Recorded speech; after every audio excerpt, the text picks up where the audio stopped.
Hapa kusiba minto. MCS 3 tulifagia yote. Na Kisii ni mahali pekee ambaye vijana walijitokeza.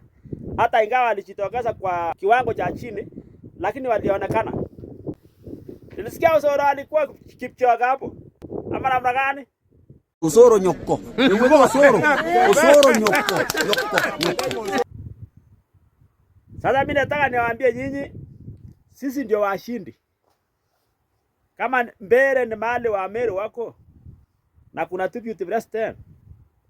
Tena MP mwenye alikuwa pale akukufa alipewa kuwa minister. Kumaanisha hiyo minister alikuwa anafanyia wa Mtenda campaign. Serikali akatumia resources. Akatisha watu. Akalipa wengine. Na akaiba tena. Na wanasema ametushinda. Na kura hata ambaye haifiki 1000. Rigathi Gachagua ni mtu mwenye anatakiwa sana na watu wa serikali. Chama yake alifuka mpaka. Akawa na MCS Narok. Na huko Western. Nairobi tena. Sasa sisi tuko sawa.